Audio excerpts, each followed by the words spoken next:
안녕하십니까, 꾸롱삼입니다. 오늘은 덕산 네오루스가 한 23년 하반기부터 그리고 본격적으로는 24년부터 좀 모멘텀이 있을 수도 있을 것 같아서 컨퍼런스 콜 기반으로 해가지고 좀 정리를 해봤습니다. 결론적으로 말씀을 드리면은 올해 흐름은 이제 상저하고가 될 확률이 높을 것 같고요. 그리고 가이던스는 작년과 22년과 좀 비슷합니다. 1,700억 정도 예상하고요. 이 작년과 비슷한 이유는 일단은 재고 조정으로 상반기는 좀 슬로우 할 확률이 높답니다. 그런데 한 3분기부터 아이폰 15, 그러니까 하반기죠. 아이폰 15 그리고 폴더블, 갤럭시 폴더블 시리즈 신제품으로 인해서 하반기부터는 조금 올라올 것 같고요. 그리고 이거 많이 기대들 하시는 건데 블랙 PDL 소재 그리고 발광 소재에서 이제 애플향, 아이패드 이게 모멘텀이 하반기부터 조금 일지 않을까라고 기대를 하고 계시더라고요. 그리고 만일에 퀄 테스트 성공하면은 아이패드, 맥북 그리고 폴더블 아이패드 등으로 소재 납품하기 시작하면은 내년, 내후년 꽤 괜찮은 매출 상승이 있을 수도 있을 것 같아서 미리 좀 정리를 해봤습니다. 그러면 시작을 해보도록 하겠습니다. 일단 컨퍼런스 콜에서 이제 그 회사 전망 관련해 가지고 말씀해 주신 건데 일단 YOY로는 1분기 YOY로는 작년보다는 좀 빠질 것으로 예상이 됩니다. 아까 위에서도 잠깐 말씀을 드렸지만 일단은 1분기 작년 하반기부터 좀 고객사의 재고 조정이 많이 좀 있다라고 합니다. 그것이 올해 1, 2월까지도 계속 이어졌고 다행히 한 3월부터는 조금 이제 흐름을 회복을 했다라고 해요. 그런데 어쨌든 1, 2월에 좀 슬로우 했으니까 1분기는 좋지는 않았겠죠. 그래서 작년 1분기보다는 좀 슬로우 할 거다라고 말씀을 하셨는데 아까 말씀드렸다시피 전체적으로 봤을 때는 작년이랑 비슷할 것이다. 그 말인즉슨 이제 2, 3, 4분기에는 이제 그 작년보다도 더 올라온다는 얘기잖아요. 2, 3, 4분기가 작년보다 더 올라와야지 작년이랑 비슷한 1,700억이라는 이제 그 매출을 발생시킬 수가 있으니까. 그래서 그거를 한번 보면은 일단은 3분기 성수기, 뭐 4분기는 아이포드 기대감이라고 말씀을 하셨는데 3분기가 이제 그 이 아이폰 15 이제 아이폰 15 시리즈가 이제 그 하반기에 나오니까 그리고 갤럭시 폴드 새로운 시리즈가 이제 하반기부터 좀 나온답니다. 그 효과 때문에 아무래도 저기 하반기에는 조금 올라오니까 전체적으로는 좀 플랫하지 않겠냐 작년과 올해가 비교했을 때 이렇게 말씀을 하시는 거고요. 이제 그 중요한 거는 사실 아이패드잖아요. 이제 과연 아이패드가 어떻게 될 것인가에 대한 확정적인 내용이 이제 그 4분기, 올해 4분기에 좀 확정이 된다랍니다.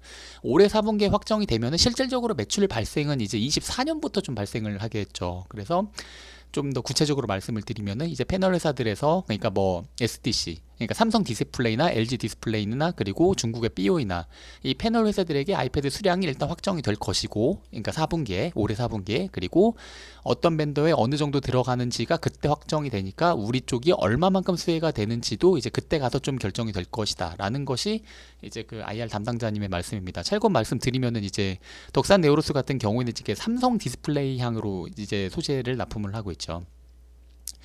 이제 우리 같은 경우에는 이제 그 발광 소재 및 이제 비발광 소재인 블랙 PDL 이 블랙 PDL은 제가 아래에서 조금 더 자세히 설명드리겠습니다. 아시는 분도 있으시겠지만 이제 덕산 네오로스를 이제 처음으로 들어보시는 분들은 모르실 수도 있으니까 아이패드 향으로 이제 그 삼성 디스플레이 통해서 테스트를 지금 현재 받고 있다라고 합니다. 이게 결정이 이제 한 4분기쯤에 명확하게 난다라는 거예요. 그래서 이에 대한 기대감으로 23년 하반기부터는 조금 주가의 모멘텀이 있지 않겠냐라는 것이고 계속 말씀하시는 것이고 그리고 본격적인 매출은 이제 24년부터 이제 그 이 테스트가 정상적으로 이루어진다면 이제 4년부터 본격적으로 매출 발생할 것이다 라는 것입니다. 자 그러면 사실 지금 이 블랙 PDL 이 부분이 덕산 네오룩스에서 꽤 중요한 이제 그 모멘텀이잖아요. 그래서 블랙 PDL에 대해서 잠깐 이제 모르시는 분들을 위해서 설명을 드리면은 우리가 이제 그 이 블랙 PDL을 알아보기 위해서는 일단 CO이라는 기술을 좀 알아야 될 것 같아요. 컬러 필터 온 인캡슐레이션이라는 기술인데 이게 뭐냐 하면은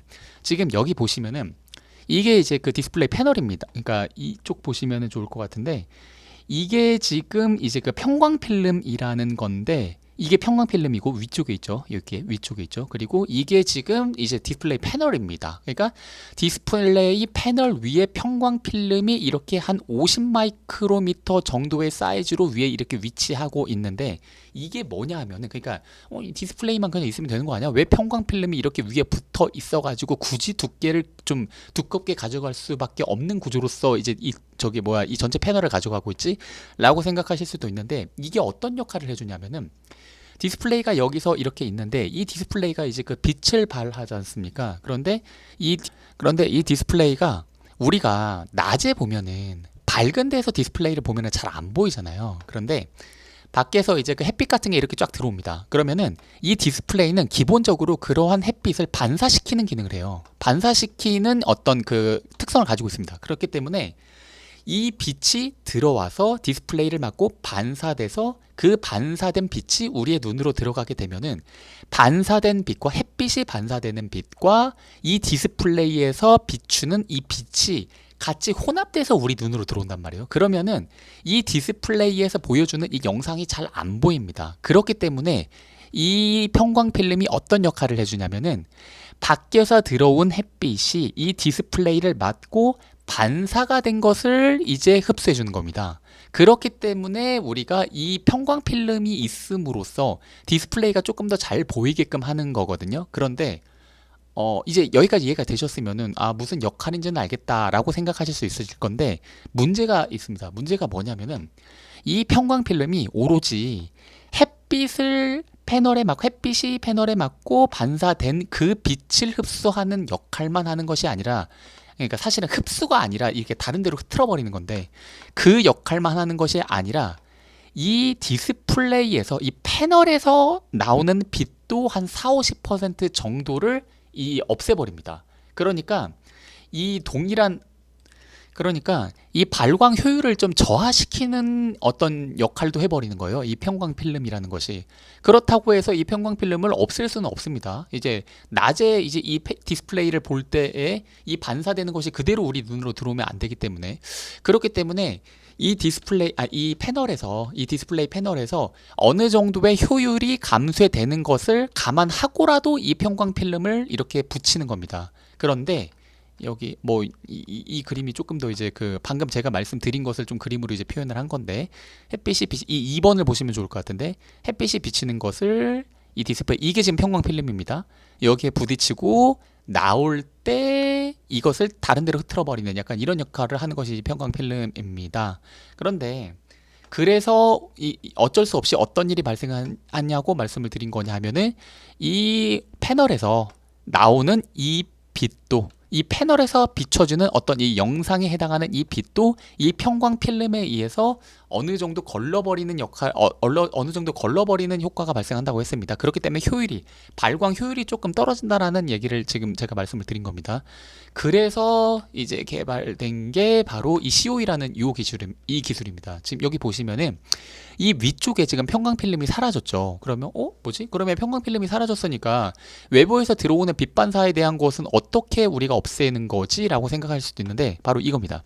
지금 위에서 보시면은 이 PDL이라는 이 부분이 뭐냐 하면은, 우리가 이 색깔을 표현함에 있어서 RGB라는 이 세 개의 색깔의 혼합으로다가 모든 색깔을 표현을 할 수가 있잖아요. 그래서 이 RGB 이 RGB 층을 구분하는 이 PDL이라는 요 층이 있습니다. 이 PDL이라는 아이가 RGB를 구분해주는 역할을 하는 이제 그 소재라고 이제 생각을 하시면 되는데, 이 PDL이 이렇게 노란색 PDL이 아니라 이렇게 검은색 PDL로 바꿔버린 겁니다. 이 검은색 PDL로 바꿔버리면은 이게 어떤 효과가 있냐면은, 외부에서 들어오는 이 빛이 보통, 그러니까 이건 여러분들 아시잖아요. 검은색이 빛을 흡수하는 역할을 하잖아요. 밝은 색은 빛을 반사하고 검은색은 빛을 흡수하지 않습니까? 그렇기 때문에 외부에서 들어오는 이 빛을 이 블랙 PDL이 흡수를 합니다. 그렇기 때문에 반사되지가 않습니다. 그럼 이제 여기서 이런 생각이 드는 거죠. 아니, 그러면 애초부터 이 PDL을 왜 노란색으로 만든 거야? 그러면 애초부터 이거를 그냥 검은색으로 만들었으면은 편광 필름 같은 거 붙일 필요도 없었잖아 라고 이제 당연히 그렇게 생각하실 수가 있잖아요. 근데 이게 또 그렇게 쉽지가 않은 게, 이 블랙 PDL을 이렇게 만들 수가 없었습니다. 왜 그러냐? 이 까만색으로 PDL을 만들 수가 없었습니다. 왜 그러냐면은, 우리가 이 반도체도 그렇고 이 디스플레이 패널도 그렇고 이 공정 속에서 이 노광 공정이라는 것이 있잖아요.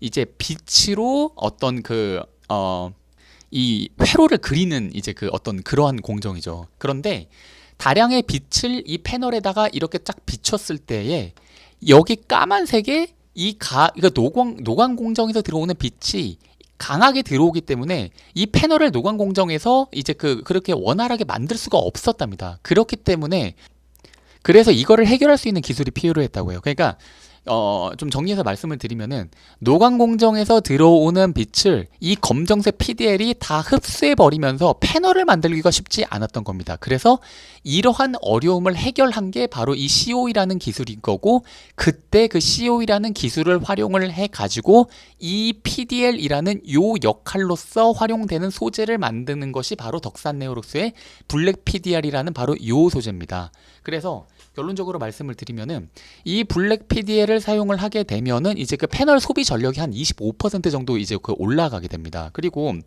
패널 소비 전력이 이제 올라간다라는 것은 이제 그 효율이 올라간다라는 것은 이런 거죠.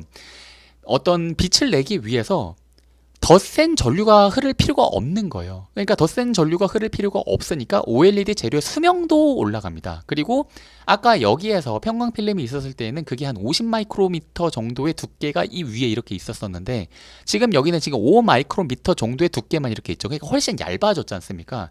훨씬 이 패널 두께가 얇아짐으로써 되게 폴더블한 디스플레이를 만들 수 있는 공정이 되게 용이한 패널이 이제 된 거예요. 그러니까 되게 장점이 있죠. 그러니까 이 블랙 PDL의 이 단가가 그냥 노란색 PDL의 단가, 소재 단가보다 얼마나 비싸고 뭐 그런 거는 잘 모르겠습니다. 그런데 어쨌든 이러한 장점이 있는 거예요. 소비 전력이 올라가고 재료 수명 올라가고 굉장히 폴더블하게 이렇게 만들 수 있게, 얇아지니까 폴더블하게 만들 수 있는 어떤 공정에 굉장히 용이한 디스플레이가 된 겁니다.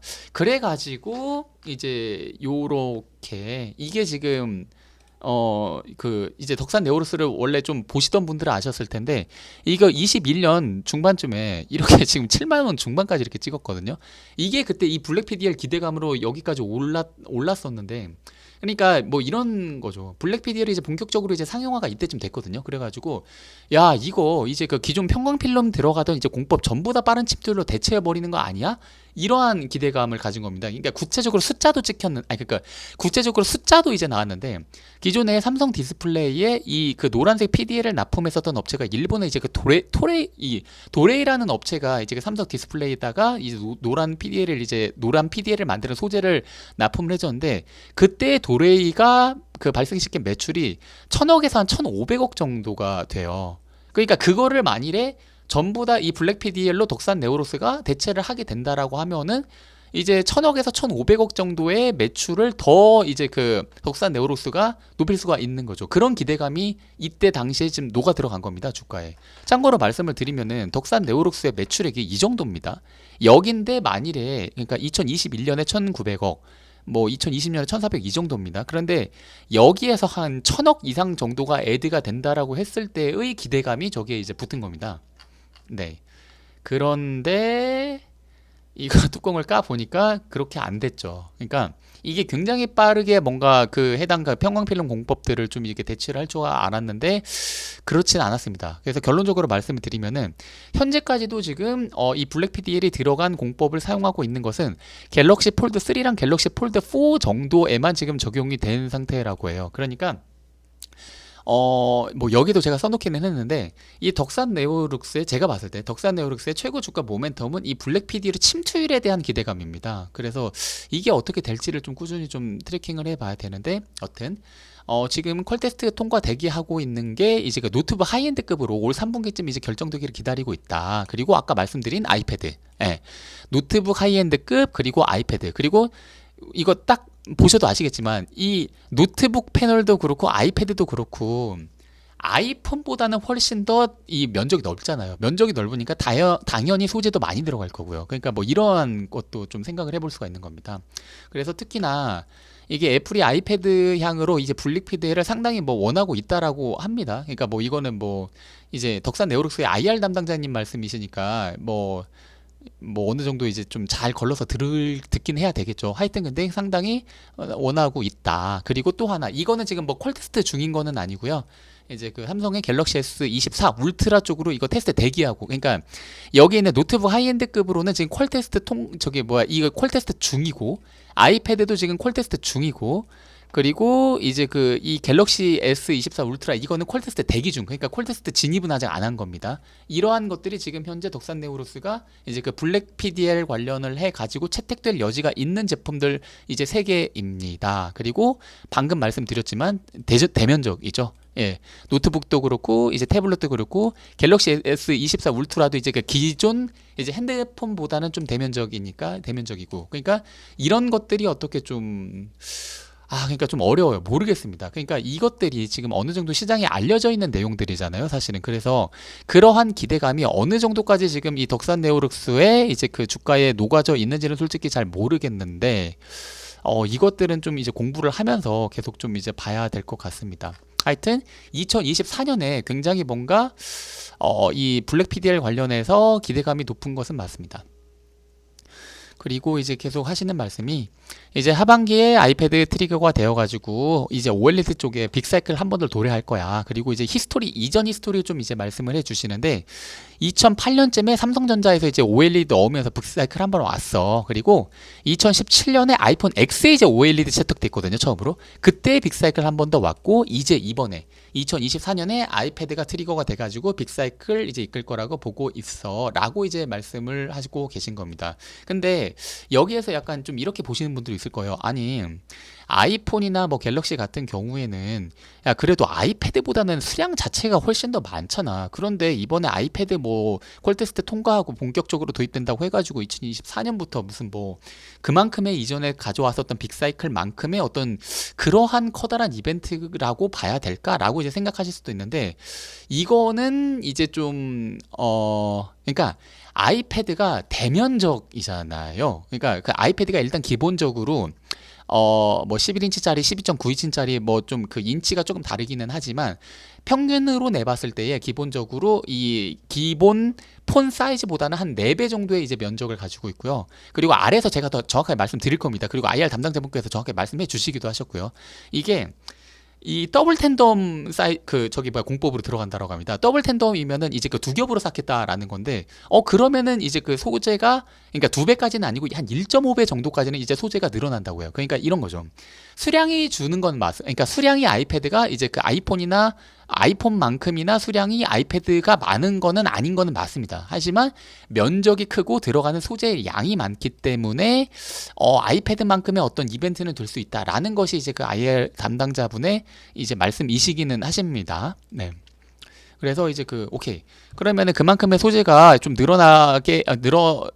생산을 좀 증설해야 될 것 같은데, 증설 관련해서 뭔가 캐파에 들어가는 비용을 좀 이제 말씀을 해주셨는데, 일단 발광 소재 같은 경우에는 내부 여유 공간이 있다라고 합니다. 지금 현재 월 2.5톤 캐파인데 3개월만 지나면은 이제 내부 여유 공간이 있어가지고 월 4톤까지는 늘릴 수 있어. 그리고 큰 돈도 별로 필요 없어. 그러니까 이거 방금 말씀드렸죠. 발광 소재에 대한 내용입니다. 비발광 소재, 그 블랙 PDL 얘기 아닙니다. 그리고 이제 그 블랙 PDL에 대해서는 이거는 괜찮은 것 같아요. 그러니까 캐파 지금 월 30톤까지 이미 늘려놨다고 합니다. 그런데 월 지금 1톤까지만 나가고 있더라고요. 그래서 아직까지는 캐파가 뭐 무지막지 많이 남았죠. 그래서 일단은 뭐 발광 소재든 비발광 소재든 캐파에 대한 부담은 조금 없을 것 같기는 합니다. 네, 특히 뭐 블랙 PDL 같은 경우에는 정말로 캐파는 한참 여유가 있는 것 같아요. 계속 말씀을 드리면은 우리가 좀 경영 목표가 좀 제품 다변화를 할 거야. 우리가 2010년 HL, 뭐 14년도에 레드호스트, 이거 제가 아래에서 다 정확하게 조금 더 자세히 설명드릴게요. HTL, 레드호스트, 뭐 레드프라임, 뭐 그린프라임, 그리고 블랙 PDL, 이렇게 다양한 어떤 그 소재를 만드는 것에, 그리고 납품하는 것까지 성공을 하면서 삼성 디스플레이에 가장 다양한 소재를 이제 공급하는 회사가 됐어. 근데 우리는 여기에서 조금 더 이제 그 제품 다변화를 이제 좀 꾀할 거야 라는 뭐 얘기를 하고 있습니다. 그리고 이거는 조금 중요한 얘기라고 생각이 드는데, 2024년 그러니까 4년 2분기입니다. 올해 아닙니다. 내년 2분기입니다. 이때 진입 트라이 하는 게 있답니다. 그게 뭐냐면은, 지금 저는 사실 이거를 지금 처음 알아가지고 조금 이제 좀 중요하게 생각을 했는데, 지금 한솔 한솔 케미컬에서 지금 QD 잉크 쪽을 지금 100%를 납품을 하고 있다라고 합니다. 근데 이게 마진이 엄청 좋더라고요. 마진이 지금 OPM이 한 40-50% 나오고 있는데, 이거를 지금 한솔 케미컬이 독점 공급하고 있는데, 이거를 지금 내년 중반쯤에 좀 진입 트라이를 하려고 합니다. 근데 이거는 굉장히 가능성이 높은 게, 그러니까 뭐 이거는 IR 담당자분께서 그 코멘트 하신 부분은 아닙니다. 그냥 제 개인적인 생각인데, 이거는 제가 봤을 때는 제품만 좀 괜찮다고 한다라면은 이거는 덕산 네오로스도 뚫고 들어갈 확률이 굉장히 높긴 합니다. 왜냐하면은 보통은 지금 이게 만일에 한솔케미칼이 지금 100% 지금 납품하고 있는데, 보통 이런 식으로 대기업이 안 갑니다. 보통은 이제 그 안정성을 위해서, 그리고 좀 후려쳐야, 좀 말을 좀 이렇게 하긴 좀 그런데, 하여튼 좀 가격을 좀 낮춰야 되니까, 이제 보통은 이제 그 좀 멀티밴더로 좀 가는 경우가 많거든요. 그러니까 요즘 트렌드입니다. 사실은 요즘. 그러니까 뭐 반도체 파츠 쪽이나 이런 거 보시는 분들은 확실히 좀 아실 것 같은데, 보통은 기본적으로 더블 밴더 그 이상으로 가면 더 좋고요. 그렇기 때문에 여기는 만일에 내년 이제 그 중반쯤에 진입 트라이 하면은 여기는 아마 덕산 네오로스도 들어갈 확률이 꽤 높아 보이기는 합니다. 사실은. 그래서 이제 QD 잉크 쪽, 이쪽에 지금 한솔케미컬이 이제 100% 하고 있는데, 여기 우리도 좀 진입 트라이 해볼 거야. 지금 삼성전자 쪽에서 뭐 QNED, 뭐 QLED, QD, OLED, QD 많이 쓰는 분위기거든. 그래서 이거 QD 쪽 소재 우리 증가할 것 같아가지고 우리 지금 열심히 개발하고 있어. 그리고 내년 중반쯤에 우리 진입 트라이 한번 해볼 거야.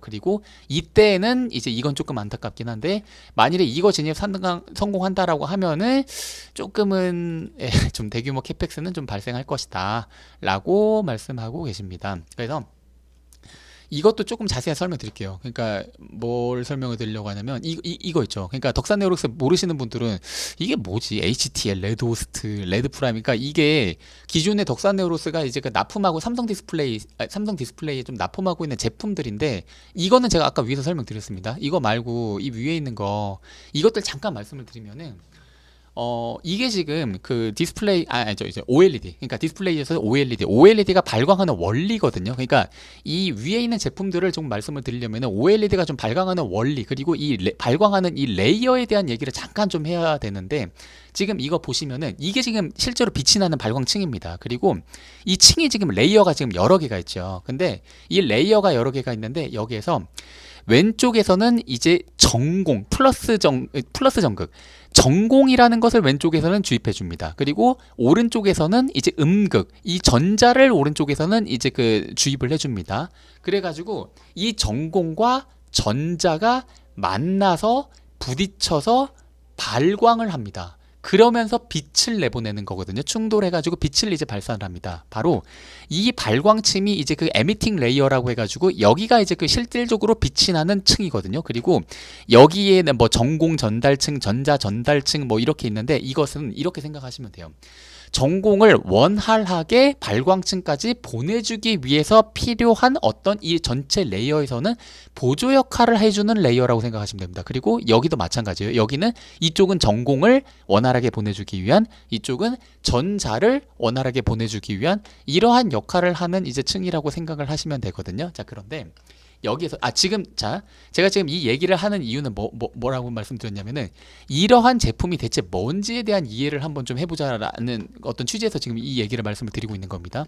자, 여기에서 이 각각의 층을 지금 그냥 이름으로 이렇게 좀 구분을 해 놓은 건데요. 그러니까 요 층은 뭐 이제 HTL층, 여기는 이제 뭐 HIL층, 뭐 ETL층, EIL층 뭐 이렇게 지금 부를 수가 있겠죠. 지금 여기에서 보면은 이렇게 생각을 하시면 돼요. 이 각 층에 소재가 들어가야 됩니다. 그러니까 이 각각의 층에 어떤 소재들이 이렇게 들어가야 되는데, 아까 IR 담당자 분이 그냥 HTL이라고만 코멘트를 하셨잖아요. 이 말의 뜻이 뭐냐면은, 이 HTL층에 들어가는 소재를 우리가 납품하고 있다라는 얘기를 하고 계시는 겁니다. 그리고 이제 그 뭐 레드 프레임이니 뭐 그린 호스트니 뭐 이런 얘기는 이 EML층, 이 발광층에 대한 얘기를 조금 더 이제 해야 되는데, 어떻게 생각하시면 되냐면은, 우리가 이 발광층에서는 에미터와 호스트라는 게 있거든요. 이 에미터라는 것이 뭐냐면은 실제로 빛을 내게 해주는 소재입니다. 여기에서 에미터라는 아이가 실제로 빛을 내게 해주는 아이인데, 그래서 이 EML이라는 이 층에는 에미터라는 소재가 이제 들어갑니다. 그런데 이 에미터라는 소재가 단독으로 들어가는 것이 아니고 호스트라는 재료와 같이 들어가야 되거든요. 이 에미터가 한 10% 정도, 그러니까 에미터 10%, 호스트 한 90% 정도를 섞어가지고 이 EML층에다가 이제 넣어줘야 됩니다. 그렇게 되면은 이 에미터는 실제로 발광을 하는 역할을 하는 소재이고, 이 호스트라는 것은 그 에미터가 적절하게 잘 퍼지게끔 하는 역할을 해주는, 발광을 도와주는 역할을 하는 소재거든요, 호스트가. 그렇기 때문에 이 두 개가 적절히 혼합이 돼서 10대 9 정도로 혼합이 돼가지고 이 EML층에 들어가게 되는데, 아까 위에서 뭐라고 이제 그 얘기를 했냐 하면은, 여기 보시면은 레드 호스트, 그리고 레드 호스트 이렇게 써 있잖아요. 이 레드 호스트라는 것이 뭐냐면은, 우리가 여기 지금 발광층입니다. 이 발광층에 빨간색, 초록색, 파란색 이 세 개의 층이 있습니다. 그러니까 왜 이 세 개의 층이 있었냐면, 바로 이 세 개 RGB가 있어야지 모든 색깔을 만들 수가 있잖아요. 바로 이 빨간색 층의 호스트 재료, 이 빨간색 층, 잠깐만, 아까 뭐라고 했죠? 레드호스트, 맞죠, 레드호스트. 그러니까 우리가 지금 납품하고 있는 게 이 빨간색 층의 호스트 재료, 제가 아까 뭐라고 했죠?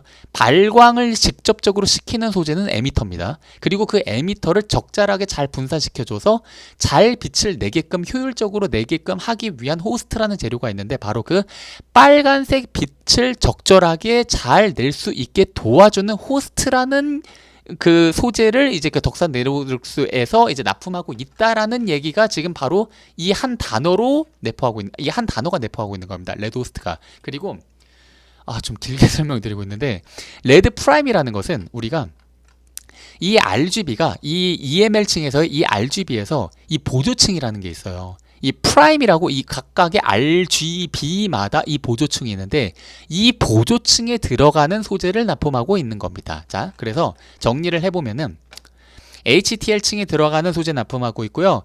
EML층에서 RGB 중에서 레드에 해당하는 에미터 말고 에미터를 효과적으로 잘 분산시켜서 효율을 높여주는 호스트라는 소재를 높여주고 있고요. 호스트라는 소재를 납품하고 있고요. 레드의 보조층인 R층의 보조층에 들어가는 프라임, 프라임층에 넣는 소재를 납품하고 있고요. 그리고 그린의 이제 그 보조층의 프라임 소재를 납품하고 있다라는 얘기를 하고 있는 겁니다. 힘드네요. 네. 자, 그래서 이제 계속 한번 얘기를 한번 해볼게요. 이제 뭐 QD 소재 말고는 또 뭐 비발광 소재 얘기하고 있는데, 이건 뭐 너무 초기 단계라고 해서 뭐 이거는 뭐 별로 안 중요할 것 같습니다. 그래서 뭐 정리를 해보면은 계속 얘기하고 있어요. IR 담당자분이 하반기부터 좀 아이패드 관련해서 이제 그 모멘텀이 될 수도 있다. 그리고 이거 아까 제가 말씀드린 거죠. 아이패드가 아이폰 면적의 4배 정도다. 그리고 더블 텐덤 구조다. 근데 소재가 2배로 더블 텐덤이니까, 그러니까 두 겹이니까 2배로 들어가게, 소재 2배로 들어가겠네. 나이스. 근데 2배까지는 아니고 층이 하나가 좀 얇아져 가지고 한 1.5배 정도 들어간다. 그런데 면적이 4배니까 4 곱하기 1.5에서 총 6배. 그러니까 일반적으로 하나의 아이폰보다 하나의 아이패드가 일반적인 소재에서 6배 정도가 들어가게 되는 겁니다. 그런데 아이패드가 보통 한 3, 4천만 대 정도 팔리니까 여기다가 6을 곱하면은 한 1억 8천만 대에서 2억 4천만 대 효과다. 그러니까 아이폰이 하나 더 생기는 거랑 동일한 효과다라는 것이 바로 이 IR 담당자분의 이제 주장입니다. 되게 리저너블 하잖아요. 그렇죠? 그리고 만일에 이제 노트북까지, 랩탑까지 들어가게 되면은, 랩탑도 이제 사이즈가 엄청 크지 않습니까? 그 효과는 뭐 더 클 거다라고 말씀하고 계십니다. 자, 이제 Q&A 들어갔는데요. 이제 중국 쪽 매출은 작년에 한 110억 정도 했는데 올해는 한 200억 정도 할 거야.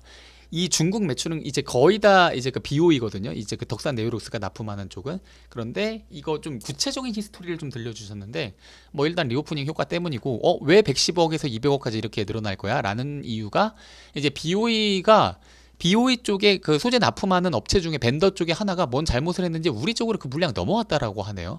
네, 그래가지고 중국 쪽, 그러니까 중국 쪽이라고 하면 그냥 BOE라고 생각하시면 됩니다. 그래서 이 중국 쪽으로 납품하는 것은 이제 좀 회복이 될 것 같다라고 말씀을 하시는 거고, 그 다음에 이 질문은 뭐냐면은, 그러니까 사실 삼성 디스플레이의 가장 가장 이제 그 직접적인 경쟁사가 이제 LG 디스플레이지 않습니까? 이제 그 23년 올해 이제 그 3분기 정도부터 나오는 아이폰 15 같은 경우에는 이거 LG 디스플레이랑 이제 BOE도 이제 같이 들어가는데, LG 디스플레이 점유율이 좀 더 올라갈 가능성이 좀 있는 것 같다. 그리고 아이패드 같은 경우에도 너 이거 자꾸 아이패드 이거 모멘텀이라고 얘기하지만, 이 텐덤 구조가 미리 준비되어 있는 이제 LG 쪽이 조금 더 점유율 많이 가져가는 거 아니야? 라는 이제 이제 그 질문을 하고 계십니다. 그러니까 이거 그러니까 왜 그러냐면은 덕산 네오로스 같은 경우에는 이제 그 자기의 소재 납품을 지금 삼성 디스플레이도 하고 있잖아요. 근데 LG 디스플레이가 이 애플향 그리고 애플향 쪽으로 아이폰이든 아이패드든 점유율을 높게 가져가면은 아무래도 덕산 네오룩스에 받는 수혜가 조금 줄어들 거지 않습니까? 그거에 대한 우려에 대한 얘기를 조금 물어보신 겁니다. 그리고 이제 BOE 같은 경우에는 최근에 디스플레이 수율 안 좋아가지고 오히려 이제 삼성 디스플레이가 좀 더 물량 많이 가져갈 가능성이 있다라는데, 그러니까 복합적인 얘기인 거죠. 위에 나오는 것은 이제 LG 디스플레이가 더 많이 가진 거 아니야? 그리고 또 하나는 야 BOE가 조금 물량 줄어들 수도 있을 것 같은데 니네 쪽이 좀 더 많이 가져가는 거 아니야? 이런 복합적인 얘기들 나오는데, 그래서 고객사의 점유율 변화 이런 거 어떻게 좀 생각하는지 라고 물어봤는데, 작년에 이거 일단 BOE에 대한 얘기인데, 작년에 BOE가 이거 아이폰 14 서브밴드 들어갔을 때에 처음에 한 1, 2천만 대 정도로, 그러니까 꽤 포션 많이 가져갈 거야 라고 이렇게 맨 처음에 말이 나왔지만 실증적으로는 굉장히 조금밖에 못 가져갔거든요. 그게 이거 굉장히 작년에 큰 이슈였었는데 기억하시는 분들 많으시죠? 이거 BOE가 이거 애플을 좀 속였다고 합니다. 그래서 이게 샘플 제품이랑 양산 제품이 특성이 달랐다니까 이거를, 그러니까 이럼에도 불구하고 이게 BOE를 계속 이제 그 벤더로 가져가잖아요. 그러니까 애플인데, 천하의 애플인데도 이렇게 하는데도 이제 그 저기 BOE를 벤더로 가져가잖아요. 그러니까 제가 아까 위에서 잠깐 말씀드린 거 잠깐만 다시 말씀드리면은, 이 지금 한솔케미컬에서, 그러니까 이게 사실 추세입니다. 요즘 트렌드인데, 한솔케미컬에서 100%로 지금 QD 잉크 지금 납품하고 있고 이제 소재 이거 40~50%로 마진 먹고 있잖아요. 이거 절대로 이렇게 오래 못 갑니다. 요즘 트렌드가 저렇게 BOE가 저렇게까지 삽질을 하는데도 불구하고 이제 막 벤더를 여러 개를 가져가려고 최대한 이제 좀 노력을 하잖아요. 그게 요즘 트렌드여가지고 하여튼 저렇게 이제 BOE가 삽질을 하는데도 불구하고 계속 좀 가져가지 않습니까? 이제 그 천하의 애플조차도. 그러니까 아마도, 그러니까 제가 저 위에서 덕산 네오루스도 이제 그 QD 쪽 이제 소재가 정상적으로 좀 개발만 된다면은 삼성 쪽으로 납품되는 것도 꽤 합리적으로 들린다라는 것이 이러한 이유에서 제가 좀 말씀을 드린 거거든요. 네. 하여튼 그래서 뭐 이번에도 BOE는 좀 그렇게 많이 못 가져가지 않을까라는 얘기인 거고, 그리고 네, 그런 거고, 그리고 이제 그럼 LG 쪽에 대한 거는, 야, LG 쪽이 그래, 맞아. 올해 하반기나 내년 초 정도 해가지고, 뭐, 우리보다, 그러니까 LG와 삼성이 각각 이제 그 점유율 비율이 한 7대3, 6대3 정도로 LG가 더 많이 맞아갈 것이라는 거에 대해서는 우리도 동의해. 하지만 이제 그 아이패드 전체 물량은 1천만 대 정도밖에 안 될 거야, 내년. 그러니까 내년에 대해서 아이패드가 본격적인 생산이 된다라고 했을 때 내년에 이제 출고되는 제품은 한 1천만 대 정도도 안 될 거야. 근데 향후 흐름 봤을 때는 이제 그 아이패드 전량, 그리고 맥북, 폴더블 아이패드 이거 다 이제 그 뭔가 OLED 들어간다라고 했을 때 이거는 삼성, 우리가 좀 이렇게 그러니까 삼성 디스플레이, 그러니까 덕산 네오룩스의 고객사가 더 많이 가져갈 걸. 그래서 내년은 모르겠지만 이제 후반 시간이 지나갈수록 우리 고객사인 삼성 디스플레이가 점유율 많이 올라갈 거야. 그리고 삼성 지금 투자 관련해서 막 15K, 30K 이렇게 늘린다고 얘기하잖아. 이런 걸로 봐서는 이제 후반으로 갔을 때에는 내후년 이렇게 갔을 때, 내년 말, 내후년 이렇게 갔을 때에는 삼성 디스플레이가 좀 더 포션을 많이 가져가지 않을까라고 이런 기대를 지금 하고 있는 겁니다. 네. 그래서 뭐 가이던스는 계속 얘기하고 있죠. 그리고 뭐 지금 블랙 PDL 같은 경우에는 이제 그러니까 이거 지나간 이유는 위에서 다 했던 얘기여가지고 그냥 넘어가고 있습니다. 이제 블랙 PDL 쓰이는 제품 이것도 다 얘기했는데, 네, 갤럭시 폴드 3, 갤럭시 폴드 4에 지금 도입되고 있고, 이제 나중에 이제 아이패드에 이제 도입될 수도 있다. 그리고 뭐 효과, 이제 블랙 PDL을 도입해가지고 COE 기술을 적용한 효과, 뭐 소비자율 25%나 낮추니까 ESG 트렌드랑 뭐 맞물린다, 뭐 이런 얘기하는 거고, 애플향 블랙 PDL 테스트 올해 중반쯤 나온다고 했는데 결과는 긍정적으로 예상. 이거는 사실 뭐 물어보나 마나인데 당연히 뭐 긍정적이라고 말씀하지. 뭐 지금 예측하는 게 하이엔드 랩탑은 3분기, 아까 말씀드린 노트북 얘기입니다. 그리고 아이패드는 4분기쯤 결과 나올 것으로 예상하는데 뭐 기대 많이 받을 것 같다. 그리고 뭐 OLED 노트북 출하는 몇 대, 21년에 400만 대, 작년엔 600에서 700만 대였는데 올해는 한 900만 대 정도 예상하는데, 900만 대라고 하더라도 전체 랩탑에서 OLED 찜들 이거밖에 안 돼. 앞으로 올라올 거 많아 라고 지금 말씀하고 계신 겁니다. 뭐 중국향 매출 대부분 BOE 향인 거 아까 제가 말씀드렸죠. 자, 그래서 결론적으로 말씀을 드리면은 올해는 좀 상조하고다. 작년에 좀 부러진 거 있어가지고 재고 조정 때문에 좀 부러진 거 있어가지고 상반기엔 좀 안 좋았는데 하반기에 아이폰 15 나오고 뭐 그러면서 그리고 갤럭시 폴더블 새 시리즈 나오면서 상조하고 될 확률이 높아. 그래서 가이던스는 작년이랑 좀 비슷할 거로 따라갈 거야. 그리고 이제 블랙 PDL 소재, 여기는 지금 제가 블랙 PDL이라고만 적어놨는데 이제 그 발광 소재도 같이 들어갑니다. 비발광 소재인 블랙 PDL뿐만 아니라 이거는 하반기부터는 점차 모멘텀 있고 내년에 이거 제대로 들어가게 되면은 내년부터는 꽤 올라올 거야. 만일 콜테스트 제대로 통과해가지고 아이패드, 맥북, 랩탑, 이제 폴더블 아이패드 등으로도 이제 소재 납품되면은 이제 블랙 PDL 이제 이거 확산되기 시작하면은 우리 꽤 괜찮을 거야 라고 말씀하고 계십니다. 네, 이상입니다.